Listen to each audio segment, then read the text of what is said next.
नमस्कार, the bonus के prime time show bonus point में आप सभी का स्वागत है। मैं हूं विपुल सिंह। शाम के 7 बजते ही आपकी जेब से लेकर के देश की अर्थव्यवस्था पर असर डालने वाली तमाम महत्वपूर्ण खबरें लेकर के हम पहुंच चुके हैं अपने स्टूडियो और इन खबरों के विश्लेषण के लिए हमारे साथ जुड़ चुके हैं द बोनस के संपादक अंशुमान तिवारी जी मुंबई स्टूडियो से।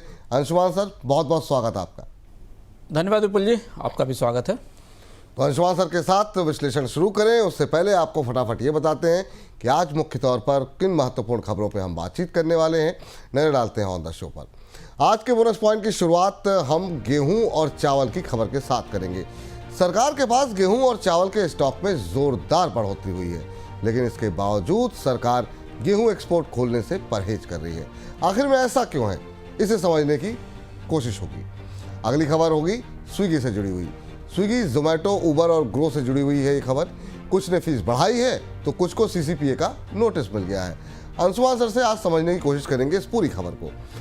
देश में तुर्की के खिलाफ बढ़ते विरोध प्रदर्शनों के बीच इंडिगो ने तुर्की एयरलाइंस के साथ अपनी पार्टनरशिप पर सफाई दी है। थोड़ी देर में ये भी समझेंगे कि आखिर में ये पूरा मसला है क्या। कच्चे तेल के ग्लोबल बाजार में जंग छिड़ी हुई है। ओपेक देश अब अमेरिका से सीधे टक्कर ले रहे हैं। ओपेक देशों ने ऐसा क्या किया है, इस पर भी आज डिटेल में बातचीत होगी।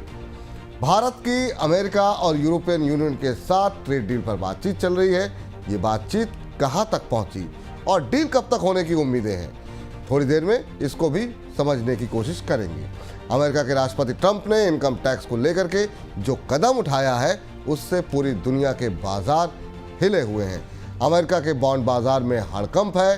ट्रंप के कदम का असर और भारतीय बाजार पर असर, ये हम समझेंगे अंशुमान सर से डिटेल में। लेकिन शुरुआत करते हैं गेहूं की खबर के साथ। सरकार के पास गेहूं और चावल का स्टॉक बढ़ने से खाद्य महंगाई अब नियंत्रण में रह सकती है।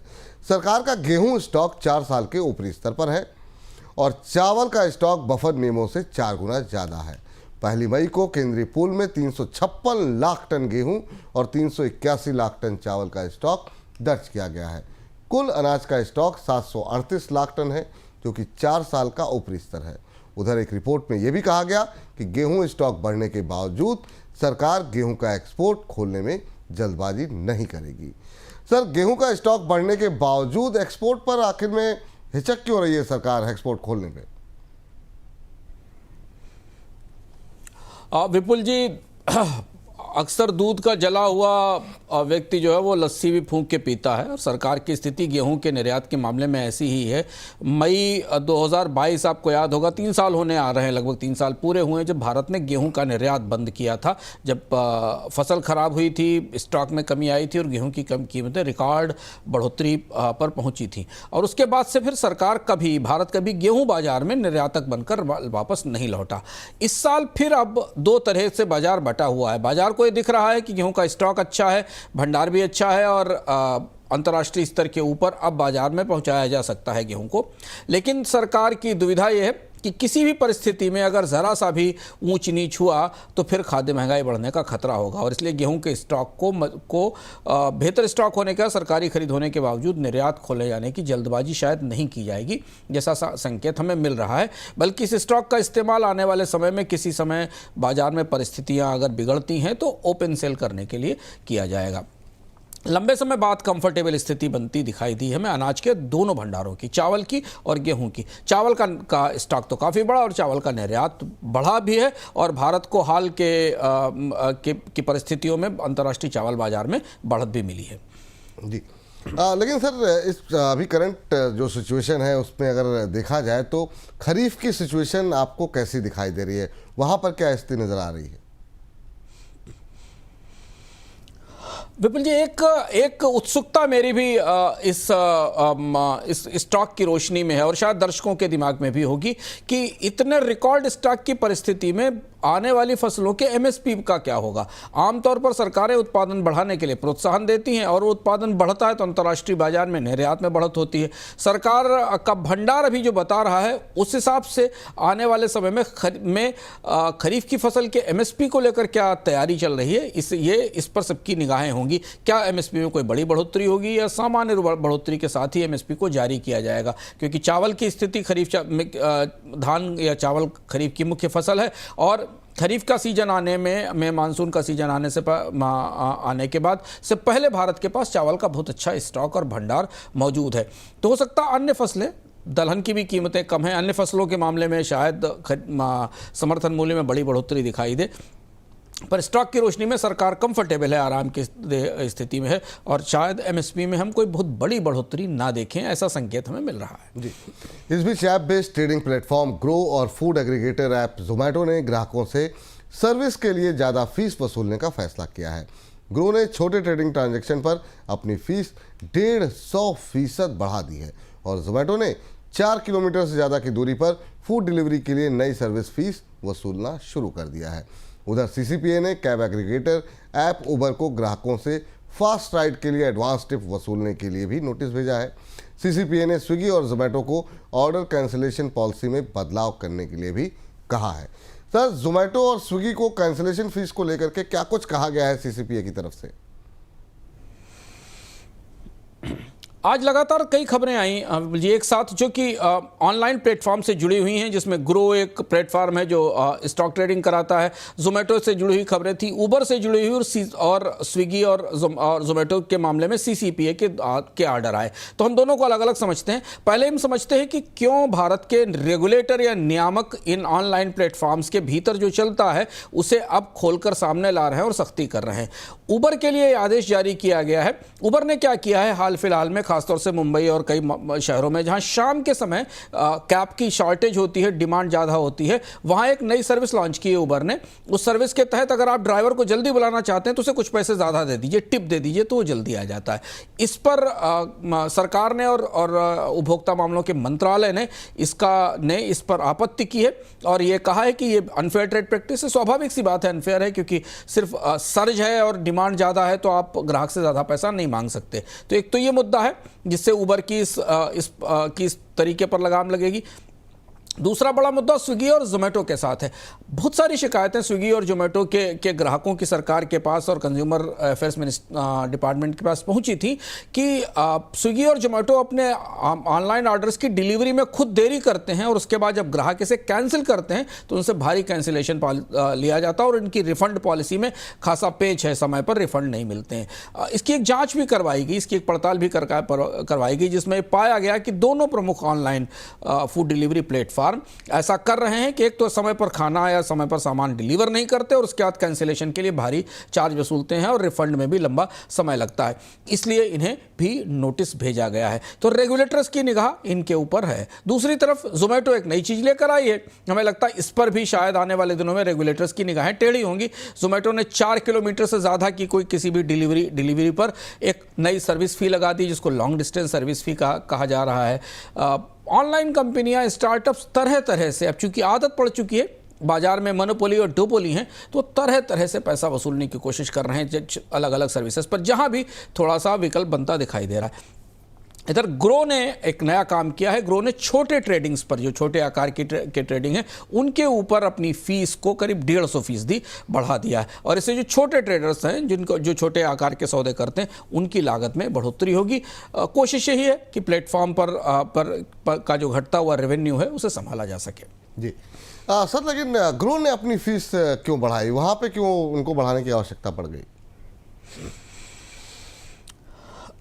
दरअसल अब इक्विटी ब्रोकरेजेस ये चाह रहे हैं कि छोटे ट्रेड को मैनेज करने में, उनको संभालने में जो टेक्नोलॉजी की और बाकी चीज़ों की लागत होती है वो खासी ऊंची होती है और इसलिए कंपनियां ये कोशिश कर रही हैं कि वो बड़े ट्रेड को प्रोत्साहित करें। प्रतिस्पर्धी ट्रेड में जीरोधा पर फीस काफ़ी कम है या ना के बराबर है, लेकिन बाकी जो इक्विटी ब्रोकरेज फर्म्स हैं उन्होंने अपने यहाँ छोटे और बड़े ट्रेड पर अलग अलग फीस लगा रखी है। चूंकि ग्रो आने वाले समय में अपने राजस्व को, रेवेन्यू को बेहतर करने की कोशिश कर रही है, आईपीओ की भी चर्चाएं चल रही हैं, तो ऐसी स्थिति में ग्रो ने अपने रेवेन्यू प्रोफाइल और रेवेन्यू स्ट्रीम को थोड़ा चुस्त करने के लिए ये नई फीस लगाई है। जी, चलिए अब जरा आगे बढ़ते हैं और इंडसइंड बैंक के नतीजों पे बातचीत कर लेते हैं। इंडसइंड बैंक ने मार्च तिमाही के नतीजे घोषित कर दिए हैं। डेरिवेटिव सेगमेंट में हुए नुकसान की वजह से मार्च तिमाही में बैंक को 2300 करोड़ रुपए से ज़्यादा का घाटा हुआ है। पिछले साल की मार्च तिमाही में बैंक को 2300 करोड़ रुपए से ज़्यादा का मुनाफा हुआ था। इस साल मार्च तिमाही के दौरान बैंक को ब्याज से होने वाली कमाई में भी 13% की गिरावट आई है। साथ में उसका रेवेन्यू 43% घटा है। सर, इंडसइंड बैंक का ये घाटा बैंक के बारे में क्या बता रहा है? विपुल जी, इंडसइंड बैंक का घाटा बैंक के बारे में जो बता रहा है उससे ज़्यादा इंडसइंड बैंक के स्टॉक को जो बाजार में समर्थन मिल रहा है वो बेहद आश्चर्यजनक है। और वास्तविकता कहीं ऐसा लगता है जैसे बाजार के ट्रेडर दो हिस्सों में बंट गए हैं। इंडसइंड बैंक अगर आप दो टूक रूप से कहें तो ये दागी हो चुका है और इसके दाग कंपनी ने, बैंक ने खुद अपनी ताजी रिपोर्ट में स्वीकार कर लिए हैं। आप एक तरफ से अगर प्रमुख सारे आंकड़े देखिए कि किसी बैंक की वित्तीय स्थिति पर ये कितना गहरी चोट है। शुरुआत में कहा गया था कि जो भी घपला हुआ, जो फ्रॉड हुए, जो अकाउंटिंग एरर हुआ, जो डेरिवेटिव्स के एरर हुए, जो माइक्रो फिनांस सिस्टम्स में गलतियां हुई, इन सब का असर 2% होगा रेवेन्यू पर। वो 6% पहुंच गया, 2300 करोड़ रुपए का लॉस हुआ है। 20 साल में पहली बार ऐसा हुआ है जब इंडसइंड बैंक ने अपना नेट लॉस रिपोर्ट किया है। कंपनी बैंक की नेट इंटरेस्ट इनकम 43% गिर गई है, जो कि बेहद चौंकाने वाला है। एसेट क्वालिटी भी डिटोरिएट हुई है सिक्वेंशियल बेसिस पर। ग्रॉस एनपीए करीब 3.13% हैं, जो कि दिसंबर के क्वार्टर में 2.25% थे। नेट एनपीए भी चिंता दिखा रहे हैं। इसके अलावा अपनी इंटरनल ऑडिट की रिपोर्ट में बैंक ने पाया है कि वरिष्ठ अधिकारियों ने फ्रॉड किया, घपला किया, कई गलत तरीके से सूचनाएं दी और अकाउंट्स को ठीक ढंग से नहीं रखा।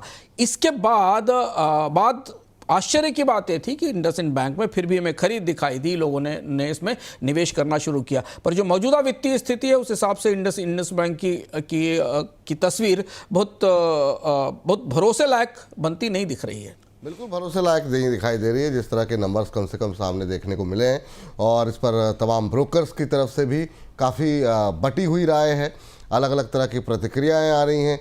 लेकिन निश्चित रूप से एक सरप्राइज़ तो है कि आखिर में खरीदारी क्यों देखने को मिल रही है। तो अभी क्या स्ट्रेटजी होनी चाहिए, क्या रणनीति होनी चाहिए, उसके लिए आप लगातार बोनस के साथ बने रहिए। तमाम एक्सपर्ट्स की राय आपको वहाँ पर मिलती रहेगी। इस बीच देश की सभी बड़ी एयरलाइन इंडिगो ने देश की सबसे बड़ी एयरलाइन इंडिगो ने टर्की की एयरलाइन के साथ अपनी पार्टनरशिप पर सफाई दी है। इंडिगो का कहना है कि टर्की की एयरलाइन के साथ उसकी पार्टनरशिप सरकार के नियमों के तहत है। भारत और पाकिस्तान के तनाव के बीच पाकिस्तान को तुर्की ने मदद पहुँचाई, जिस वजह से देश में तुर्की से जुड़ी कंपनियों का विरोध हो रहा है। उसी विरोध की वजह से इंडिगो से तुर्की की एयरलाइन के साथ पार्टनरशिप पर सवाल किया गया। इस बीच इंडिगो ने अपने मार्च तिमाही नतीजे भी घोषित किए। कंपनी को मार्च तिमाही में 3068 करोड़ रुपए का मुनाफा हुआ है, जो किसी भी तिमाही में कंपनी को हुआ अब तक का सबसे ज़्यादा मुनाफा है। सर, ये टर्की के विरोध का असर कितना गहरा और कितना बड़ा वो हो सकता है आने वाले दिनों में इंडिगो के लिए? विपुल जी, टर्की का विरोध और टर्की को लेकर जो रिएक्शन है वो थोड़ा बड़ा होता जा रहा है और भारतीय कंपनियों के लिए दुविधा बढ़ती जा रही है। हम बोनस पॉइंट में लगातार बताते रहे कि भारत और टर्की के बीच कारोबारी रिश्ते काफ़ी गहरे हैं। भारतीय कंपनियां, करीब 200 से अधिक भारतीय कंपनियां टर्की में काम कर रही हैं। इसमें बड़ी कंपनियां हैं भारत की, और टर्की ने भारत के कई सारे कारोबारों में हिस्सेदारी ले रखी है, जिनमें एविएशन सर्विसेज हैं, जिसमें मेट्रो और कंस्ट्रक्शन है, इसके अलावा कंज्यूमर प्रोडक्ट है, और भारतीय विमान कंपनी इंडिगो के साथ भी भागीदारी है। इंडिगो के साथ मुश्किल अब थोड़ी ज़्यादा बढ़ती दिखाई दे रही है। टर्किश एयरलाइंस के साथ इंडिगो का कोड शेयर एग्रीमेंट है। इसके अलावा टर्की के साथ एक डैम्प लीज एग्रीमेंट भी है, जो एक विमानन कंपनी दूसरी कंपनी से विमान किराए पर लेने के लिए करती है। दरअसल हुआ यह है कि दिल्ली और इस्तांबुल के लिए इंडिगो अपनी फ्लाइट्स रन करती है। इंडिगो ने बोइंग 777 एयरक्राफ्ट ले रखे हैं, जो कि बड़ी क्षमता के एयरक्राफ्ट हैं, और इन एयरक्राफ्ट्स को टर्किश एयरलाइन से लीज पर लिया गया है। अब जबकि टर्की का विरोध चल रहा है तो इंडिगो के लिए बड़ी दुविधा है कि वो इस लीज को शामिल करे या ना करे, क्योंकि इसका रिन्यूअल आने वाला है और रिन्यूअल से पहले सरकार को फैसला लेना होगा। आज इंडिगो ने बड़े दो टूक ढंग से कहा कि फैसला सरकार को तय करना है कि उसे इस संधि में टर्की के साथ आगे जाना है कि नहीं जाना है, और अगर नहीं होता है तो कंपनी अपना जो ऑप्शनल प्लान है या प्लान भी है उसे सक्रिय करेगी। लेकिन इंडिगो के लिए चुनौती होगी, क्योंकि इस रूट पर दिल्ली से इस्तांबुल रूट से पर ट्रैफिक भी काफ़ी है। और दूसरा, इस कोड शेयर व्यवस्था के तहत विपुल जी, इंडिगो इस्तांबुल को बेस बनाकर यूरोप और अमेरिका में भी अपने यात्रियों को भेजती है। तो ये रिश्ता या ये जो संधि है टर्किश एयरलाइंस और इंडिगो के बीच में, ये इंडिगो के मुख्य व्यापार का बड़ा हिस्सा है। वैसे इंडिगो के आज नतीजे काफ़ी अच्छे आए, इंडिगो के नतीजों का पर बाजार में उत्साह भी दिखाई दिया। बिल्कुल उत्साह दिखाई दिया। और यहाँ पर अगर हम शेयर की बात करें तो शेयर में करीब 1% के आसपास की बढ़त के साथ शेयर बंद हुआ। इस बीच भारत में रूस के कच्चे तेल का इंपोर्ट लगातार बढ़ रहा है और मई के दौरान इंपोर्ट 10 महीने के ऊपरी स्तर पर पहुंच सकता है। शिप ट्रैकिंग कंपनी कपलर के आंकड़े बताते हैं कि मई के दौरान रूस से भारत में रोजाना तेल इंपोर्ट 18 लाख बैरल रह सकता है। भारत में रूस के लाइट ग्रेड क्रूड की डिमांड लगातार बढ़ रही है। इस बीच भारत में इंपोर्टेड कच्चे तेल पर निर्भरता लगातार बढ़ती जा रही है। अप्रैल के दौरान भारत में जितना कच्चा तेल खपत हुआ है उसमें 90% हिस्सेदारी इंपोर्टेड तेल की है। सर, सरकार तो इंपोर्ट पर लगातार कह रही थी डिपेंडेंस घटाना है हमको, लेकिन ये तो उल्टा होता हुआ दिखाई दे रहा है। इसकी क्या वजह आप मान रहे हैं सर, और इसके लिए रिस्पॉन्सिबल किसको मान रहे हैं? ये बेहद चौंकाने वाला और खतरनाक संकेत है। Petroleum planning and analysis cell है जो पीपीईसी सरकार का, जो पेट्रोलियम उद्योग के बारे में आंकड़े देता है, उसने बताया कि इस अप्रैल में आयातित इंपोर्टेड क्रूड पर भारत की निर्भरता 90% पहुंच गई, जो कि 88.5% थी और 88.6% थी पिछले 2 सालों में इसी महीने के दौरान। आपको याद होगा कि 2014-15 में नई सरकार जब आई थी तो उसने ये घोषणा की थी कि 2020 तक 2021 तक आयातित कच्चे तेल पर भारत की निर्भरता को उस समय जो 75% के आसपास हुआ करती थी उसे घटाकर 60 से 65% लाने का लक्ष्य रखा गया था। हम बिल्कुल उल्टी दिशा में चले गए। अधिकांश लगभग 90% बल्कि इससे ज़्यादा ही होगा आपकी हमारी गाड़ियों में या बाकी जगह जो तेल पड़ रहा है वो सब का सारा इंपोर्टेड क्रूड है और उस इंपोर्टेड क्रूड पर भारी विदेशी मुद्रा जा रही है। आप कहेंगे इसके जिम्मेदार कौन है? तो टूक मानना चाहिए भारत की अपनी सरकारी इतनी बड़ी बड़ी दिग्गज नवरत्न कंपनियां हैं वो इसकी जिम्मेदार है। ओएनजीसी और ऑयल जिन्हें भारत में तेल उत्पादन की जिम्मेदारी दी गई है, इनका रिकॉर्ड बुरी तरह खराब है। इनके उत्पादन में लगातार गिरावट हो रही है, इनके कुएं भी सूख रहे हैं, कुओं से पर्याप्त तेल नहीं निकल रहा है। जो इनके प्रोडक्शन शेयरिंग कॉन्ट्रैक्ट्स हैं और जो भारत सरकार ने पिछले वर्षों में पेट्रोलियम क्षेत्र में निजी क्षेत्र की भागीदारी की कोशिशें की हैं वो भी सब औंधे मुंह गिरी हैं। तो घरेलू स्तर पर कच्चे तेल का उत्पादन बढ़ाने की उम्मीद की जितनी भी कोशिशें हैं वो धराशायी हुई हैं और इसलिए आयात पर निर्भरता बढ़ती जा रही है। आने वाले समय में बड़ी चुनौती बनेगी। भी तो कच्चे तेल की कीमतें दबाव पर हैं और इस दबाव का थोड़ा फायदा भारत को मिल रहा है, लेकिन ऊर्जा पर और खासतौर पर मुख्य ऊर्जा पर निर्भरता, इतनी बड़ी निर्भरता, जबकि भारत में इतना बड़ा पब्लिक सेक्टर है, ऑयल सेक्टर है जो बना हुआ है, उसके होते हुए थोड़ा ज़्यादा डरावनी तस्वीर पेश करती है। जी, इस बीच तेल उत्पादक देशों का संगठन ओपेक प्लस अपने खोए हुए बाजार को हासिल करने के लिए उत्पादन को बढ़ा करके कीमतों पर दबाव बना रहा है ताकि उन देशों को ऑयल एक्सपोर्ट मार्केट में चोट पहुंचाई जा सके जिनके यहाँ तेल उत्पादन की ज़्यादा लागत है और उन्होंने ओपेक का एक्सपोर्ट मार्केट कब्जाया हुआ है। ऐसे देशों में सबसे आगे अमेरिका है और बीते कुछ वर्षों के दौरान अमेरिका ने ही अपना तेल उत्पादन बढ़ा करके ओपेक प्लस देशों का बाजार कब्जाया है। रिपोर्ट के मुताबिक हाल के दिनों में ओपेक प्लस तेल उत्पादन बढ़ा करके कच्चे तेल की कीमतों पर जो दबाव बढ़ाया है उसकी वजह से अमेरिकी तेल कंपनियों पर चोट पहुंचती है। सर, ओपेक की तेल उत्पादन बढ़ाने की रणनीति क्या है और इसका क्या असर आने वाले दिनों में देखने को मिल सकता है? विपुल जी, तेल बाजार में ये जंग देखने लायक होगी और ये जंग अब शुरू हो चुकी है। इसकी खुली अलगार हो गई है। 2014 से 16 के बीच भी हमने ओपेक बनाम शेल के बीच में ऐसी ही जंग देखी थी। हो ये रहा है कि ओपेक देश अपने उत्पादन में बढ़ोतरी कर रहे हैं। लक्ष्य ये है कि अमेरिका की शेल कंपनियों का घाटा बढ़ता चला जाए। डेटा पॉइंट में हम समझने की कोशिश करते हैं कि ये जो ओपेक वर्सेस शेल या ओपेक प्लस यानी सऊदी, रूस, इराक, कुवैत वर्सेस अमेरिका, जिसे आप माने तो ये जंग किस दिशा में जा रही है और ये बेहद दिलचस्प है भारत के बाजार की दृष्टि से भी और भारत में तेल आयात की दृष्टि से भी, जिसके बारे में भी हमने बात की कि भारत की निर्भरता अब 90% है। ओपेक प्लस ने मई और जून में रोजाना 4.11 लाख बैरल का तेल उत्पादन बढ़ाया है, जबकि बाजार में मांग नहीं है। पहले के मुताबिक उत्पादन ज़्यादा तेज गति से बढ़ रहा है और ये कहा जा रहा है कि बाजार की स्थिति बेहतर है, स्टॉक कम है ओपेक देशों के पास, इसलिए उत्पादन में बढ़ोतरी की जा रही है। किस्सा कुछ दूसरा है। किस्सा यह है कि ओपेक का लक्ष्य तेल उत्पादन बढ़ाकर शेल का जो एक्सपोर्ट बाजार है उसे पीछे खींचना है, क्योंकि अमेरिका ने एग्रेसिवली पिछले 3 साल में 2-3 साल में 4 साल पहले अमेरिका तेल उत्पादन में आत्मनिर्भर हुआ और निर्यात खोला और उसके बाद अंतर्राष्ट्रीय बाजार में शेल ऑयल की बड़ी बिक्री शुरू की है। डोनाल्ड ट्रंप जब आए थे सत्ता में तो उनका पहला नारा ही तेल उद्योग के लिए था कि उसे और ज़्यादा खुदाई करनी चाहिए और ज़्यादा उत्पादन बढ़ाना चाहिए। ओपेक देशों के पास एक सुविधा मौजूद है कि वो उत्पादन की कीमतें कम कर सकते हैं और जितनी वो उत्पादन की कीमतें कम करते जाएंगे शेल का नुकसान बढ़ता जाएगा। शेल ऑयल की कीमत $62 पर बैरल के आसपास है और क्रूड अभी 64 से 65 से 66 के बीच है।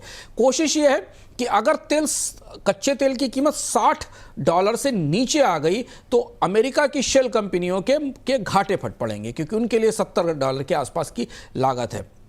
इसका बड़ा असर शेल कंपनियों पर पड़ेगा और क्रूड का भाव इससे ज़्यादा टूटा तो शेल उत्पादक दिवालिया हो सकते हैं।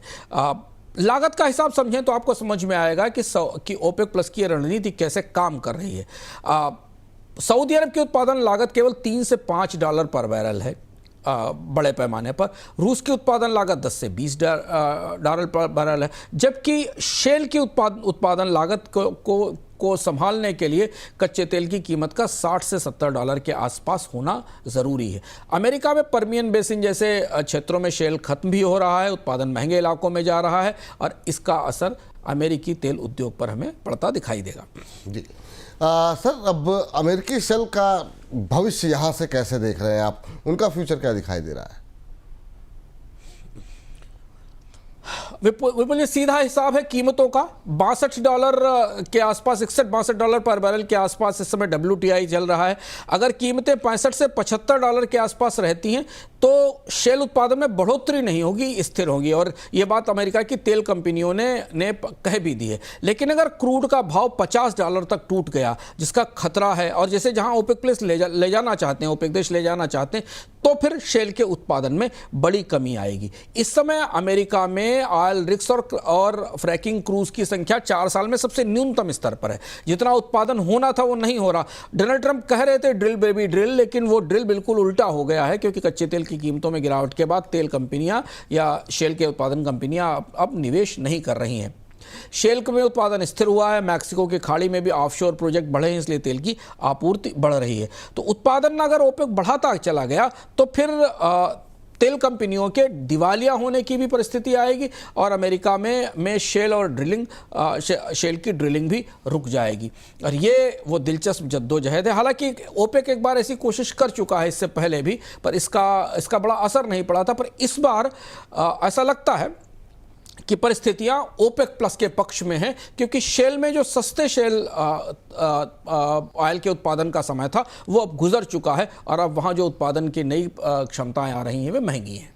जी, इस बीच भारत और यूरोपियन यूनियन के बीच ट्रेड डील जल्द होने की संभावनाएं जताई जा रही हैं। रिपोर्ट के मुताबिक डील के लिए भारत का प्रतिनिधिमंडल ब्रसेल के लिए रवाना हो गया है। डील के जुलाई में फाइनल होने की संभावना है और ये अर्ली हार्वेस्ट डील हो सकती है, जिसमें ट्रेड की गैर टैरिफ बाधाएं, सरकारी खरीद और बौद्धिक संपदा अधिकार जैसे मुद्दों को शामिल किया जा सकता है। उधर भारत और अमेरिका के बीच भी डील पर बातचीत चल रही है। दोनों पक्षों के बीच शुरुआत में मिनी डील हो सकती है, जिसके 8 जुलाई तक पूरा होने की संभावनाएं जताई जा रही हैं। सर, भारत और यूएस की ट्रेड डील का अभी ताज़ा ब्यौरा क्या मिल रहा है? क्या कुछ अपडेट है वहाँ पर? विपुल जी, जुलाई महत्वपूर्ण होने वाला है। भारत और अमेरिका और भारत और यूरोपीय समुदाय के बीच एक छोटी काम चलाऊ सहमति या डील बनने के संकेत हमें मिल रहे हैं। भारत और अमेरिका के बीच डील की जो गर्मजोशी थी उतनी नहीं है, लेकिन अब 3 चरणों में डील करने की संभावना बन रही है, ऐसा दिख रहा है। 8 जुलाई के आसपास भारत और अमेरिका के बीच में ट्रेड डील के पहले चरण पर सहमति बन सकती है, जिसमें कुछ औद्योगिक उत्पाद शामिल होंगे, कुछ कृषि उत्पाद होंगे और कुछ नॉन टैरिफ बैरियर्स या जो गैर टैरिफ बाधाएं हैं उन्हें शामिल किया जाएगा। मामला कहां फंसा हुआ है समझना जरूरी है। भारत का कहना है कि इस पहली ही ट्रेड डील के साथ अमेरिका ने जो 26% का टैरिफ लगा रखा है उसे पूरी तरह हटा देना चाहिए। अमेरिका इस बात के लिए सहमत नहीं हो रहा है और अमेरिका तत्कालिक तौर पर भारत को इस पहली डील में अपने बाजार में बड़ी एक्सेस देने के लिए, बड़ी रियायतें देने के लिए भी तैयार नहीं है। बात यहां फंसी हुई है, लेकिन वार्ताओं का दौर चल रहा है और ऐसा माना जा रहा है कि अगले 1 महीने की कोशिशों के बाद जुलाई के पहले सप्ताह तक यह सहमति बन जाएगी। भारत इस प्रयास में है कि डोनाल्ड ट्रंप के टैरिफ वापस लौटें, 90 दिन के गैप के बाद वापस लौटें, उससे पहले एक सहमति बना ली जाए। इसमें भारत और अमेरिका के रिश्ते और केमिस्ट्री काफ़ी कुछ डिपेंड करेगी। दूसरी तरफ ईयू के साथ बातचीत के कई दौर हो चुके हैं। एक दौर ताज़ा दौर पूरा हो चुका है। भारतीय प्रधानमंत्री ने इस साल के अंत तक डील करने का संकेत भी दिया था और लक्ष्य भी रखा था। माना जा रहा है कि जो ब्रसेल्स में अगले दौर की वार्ताएं होंगी उनमें भी एक छोटी काम चलाऊ डील करने की कोशिश की जाएगी, जिसे अर्ली हार्वेस्ट डील कहा जाता है, जिसमें बड़े विवादित मुद्दों को किनारे रखकर कुछ मोटी मोटी सहमतियां बना ली जाएंगी। भारत दोनों डील्स को यूएस और ईयू डील्स को पैरेलल ड्राइव कर रहा है और ये एक रणनीतिक सोची समझी रणनीति है जिससे कि अमेरिका पर दबाव बनाया जा सके कि भारत दुनिया के दूसरे सबसे बड़े ट्रेड ब्लॉक यूरोपियन यूनियन के साथ भी बात कर रहा है। यूके और भारत की ट्रेड डील ने इसका माहौल बनाने में मदद की है। तो अगले 1 महीने भारत की ट्रेड डिप्लोमेसी के लिए, ट्रेड नेगोशिएटर्स के लिए काफ़ी हेक्टिक, काफ़ी काम से भरे हुए होने वाले हैं और जो भी सौदेबाजी, जो भी पेशबंदी होगी उसके नतीजे के तौर पर जुलाई में हमें भारत की 2 महत्वपूर्ण व्यापार संधियां दिख सकती हैं। एफटीए जैसी स्थिति तो नहीं है अमेरिका के साथ, बायलैटरल ट्रेड ट्रीटी जिसको कि बीटीए बोलते हैं, उसका पहला चरण हमें नजर आ सकता है। जी, इस बीच अमेरिका में इनकम पर टैक्स कटौती के प्रस्ताव से वहां के शेयर और बॉन्ड बाजार में हलचल है। टैक्स कटौती के प्रस्ताव की वजह से बुधवार को अमेरिकी शेयर बाजारों में भारी गिरावट देखने को मिली। साथ में 30 साल के बॉन्ड की यील्ड बढ़कर के 5.09% हो गई, जो कि 2023 के बाद सबसे ऊपरी स्तर है। जानकारों का यह मानना है कि टैक्स कटौती अगर लागू होती है तो अगले 1 दशक में अमेरिका के कर्ज में $3 ट्रिलियन की बढ़ोतरी हो जाएगी। उधर अमेरिका की रिपब्लिकन सीनेट ने कहा कि वहां पर इनकम टैक्स के नए बिल को पास कर दिया है और इस बिल का नाम नो टैक्स नो टिप्स है, जिसके तहत टिप्स से होने वाली कमाई पर इनकम टैक्स लागू नहीं होगा।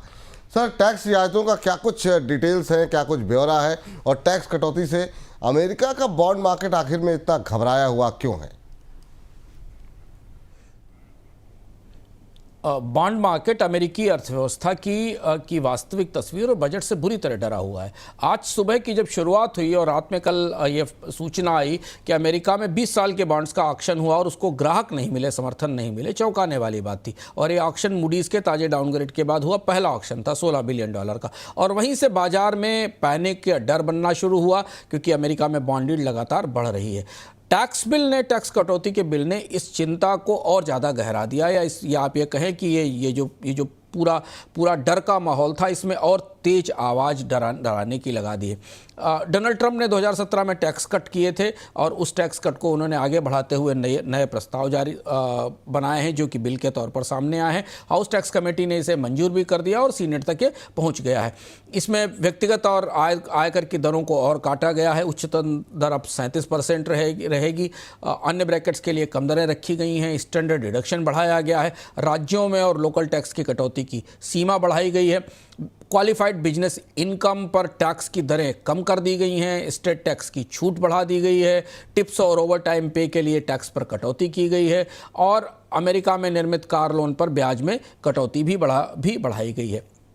कुल मिलाकर ये पूरा का पूरा टैक्स कटौती कार्यक्रम जो देश के करदाताओं के लिए अच्छा है, बॉन्ड निवेशकों के लिए और वित्तीय निवेशकों के लिए खराब है। 2 बड़ी खर्च कटौतियां आई हैं। एक तो जो मेडिकेड और पोषण कार्यक्रम है उसमें बड़ी कटौती की गई है और स्वच्छ ऊर्जा के तौर पर जो बाइडेन का सबसे बड़ा बिल था उसमें जो रियायतें दी गई थी उन्हें वापस ले लिया गया है। लेकिन इसके बाद भी बॉन्ड बाजार डरा हुआ है इस कटौती के बिल को देखकर। $10 ट्रिलियन बढ़ जाएगा अमेरिका का कर्ज अगले 10 वर्षों में। $3 ट्रिलियन बढ़ जाएगा टैक्स कटौती की वजह से, क्योंकि अमेरिका में कर्ज की सीमा को वहाँ की संसद मंजूर करती है और 36.1 ट्रिलियन की कर्ज सीमा है। इस पर अब आने वाले समय में राजनीतिक दलों में टकराव होगा ऐसा लगता है, चूँकि रिपब्लिकन के पास बहुत अच्छा बहुमत नहीं है और बजट के प्रावधानों के ऊपर अमेरिका में रिपब्लिकन्स भी थोड़ा विरोध करते रहे, इसलिए ये मामला उलझा हुआ है। ये भी विपुल जी माना जा रहा है कि डोनाल्ड ट्रंप किसी तरह से कोशिश करके इसे अगर पारित भी करा ले जाते हैं टैक्स बिल को, तो इसके जो आर्थिक असर हैं वो बहुत गहरे होंगे और यही वजह है कि मूडीज़ ने अमेरिका की रेटिंग की डाउनग्रेड की थी। एक तरफ अमेरिका और चीन के बीच ट्रेड डील पर बात हो रही है और दूसरी तरफ अमेरिका ने NVIDIA के H2O AI चिप्स पर निर्यात प्रतिबंध लगा दिए हैं। अमेरिका से इन चिप्स का अधिकतर निर्यात चीन को ही हो रहा था। चीन ने अमेरिका के इस कदम पर आपत्ति जताई है। NVIDIA के कारोबार का 13 से 14% हिस्सा चीन से आता है। सर, चीन और अमेरिका के बीच डील पर जो बात हो रही है, क्या ये चिप वॉर डील की बातचीत को पटरी से उतार भी सकती है? ऐसी भी संभावना दिखाई दे रही है। पिछले 48 घंटों में इस तरीके के संकेत मिले हैं कि सेमीकंडक्टर और चिप को लेकर अमेरिका और चीन के बीच गहरी असहमतियां निकल रही हैं। अभी चीन ने एक बयान जारी किया है दोपहर में आज, जिसमें ये कहा है कि जो भी हुआवे के चिप के विकास कार्यक्रम को रोकेगा, चीन की सरकार उसके खिलाफ एंटी फॉरेन सैंक्शंस लॉ के तहत कार्रवाई करेगी। झगड़ा और विवाद यह है कि डोनाल्ड ट्रंप ने जो NVIDIA का सबसे हाई एंड चिप है, जो जनरेटिव AI में और आर्टिफिशियल इंटेलिजेंस सिस्टम में इस्तेमाल होता है, उसके निर्यात पर सख्त पाबंदी लगा दी थी और उसके बाद चीन अपनी कंपनी, जो देशी कंपनी हुआवे है, उसकी तकनीक को विकसित कर रहा है। चूंकि NVIDIA का वो H20 AI चिप पर प्रतिबंध लगा दिया गया था, तो इसलिए अब चीन अपनी चिप के लिए तकनीक और बाकी साजो सामान जुटा रहा है, जिसे लेकर टकराव बनने की संभावना है। NVIDIA के प्रतिबंध के बाद NVIDIA को भी काफ़ी नुकसान हुआ है। NVIDIA चीन का बाजार गंवा रहा है, जबकि NVIDIA के प्रमुख ने भी ये कहा कि जो प्रतिबंध लगाए गए हैं उनका कोई फ़ायदा, उनका कोई लाभ नहीं हुआ है, क्योंकि NVIDIA की ग्लोबल बिक्री में चीन की हिस्सेदारी 13 से 14% के आसपास है। टेंसेंट, टेलीबाबा, बाइटडांस, डीपसीक NVIDIA के चिप के बड़े खरीदार हैं। तो इस स्थिति में NVIDIA के लिए आने वाले समय में राजस्व पर बड़ा दबाव बनेगा। पर चीन की तैयारी भीतर भीतर कुछ इस तरीके की है, जिसमें कि वो अपनी चिप कंपनी को अब मजबूती के साथ तैयार कर रहा है, जिससे कि उसकी निर्भरता NVIDIA के हाई एंड चिप्स पर न रहे। इस पूरे मसले पर सर चीन की क्या तैयारी दिखाई दे रही है? दो तैयारियां। एक तो चीन अपने कानून की कोशिश करते हुए, अपने कानून का इस्तेमाल करते हुए अमेरिका को इस बात के लिए और अमेरिकन कंपनियों को इस बात के लिए बाध्य करेगा कि जो वास्तविक तकनीकें हैं, जो तकनीकें मिलनी चाहिए चीन को, वो मिलें। दूसरी तरफ हुआवे पर काफ़ी फोकस है और जैसे मैंने शुरुआत में बताया कि चीन ने अपने ताज़ा बयान में ये कहा है कि हुआवे की चिप परियोजना को पर बाधा डालने वालों के खिलाफ कार्रवाई होगी। मामला ज़्यादा संवेदनशील इसलिए है क्योंकि जिस H20 चिप की बात हम कर रहे थे NVIDIA के, वो बेहद महत्वपूर्ण चिप है और चीन ने आर्टिफिशियल इंटेलिजेंस में बड़ा निवेश कर रखा है और उसकी बड़ी निर्भरता NVIDIA के चिप के ऊपर है। तो हालांकि ये टकराव व्यापार वार्ताओं पर सीधे असर नहीं डाल रहा है, लेकिन अब ये माना जा रहा है कि अगर डोनाल्ड ट्रंप भी सख्ती करते हैं, हालांकि NVIDIA ने रियायतें मांगी है, NVIDIA ने कहा है कि उसे चीन के बाजार में पहुंच चाहिए, अगर डोनाल्ड ट्रंप इस पर और ज़्यादा सख्ती करते हैं तो फिर इसका असर जो रेगुलर ट्रेड की बातचीत चल रही है, जहाँ जिनेवा में अमेरिका और चीन दोनों ने एक दूसरे के खिलाफ जो जवाबी टैरिफ लगाए थे उन्हें घटाने का फैसला किया था, वो उस बातचीत पर भी इसका असर पड़ सकता है। जी तो फिलहाल के लिए अब बोनस पॉइंट को समाप्त करने का वक्त आ गया है। अंशुमान सर, बहुत बहुत शुक्रिया, थैंक यू आपका आज की इस चर्चा में जुड़ने के लिए और इन तमाम खबरों का विस्तारपूर्वक विश्लेषण करने के लिए बहुत बहुत धन्यवाद आपका। धन्यवाद। तो चलिए अब बोनस पॉइंट को यहीं पर समाप्त करते हैं। आप लोग लगातार बोनस के साथ बने रहिए, अपने सुझाव, अपनी प्रतिक्रियाएं लगातार हमारे साथ शेयर करते रहिए। फिलहाल के लिए मुझे इजाज़त दीजिए, नमस्कार।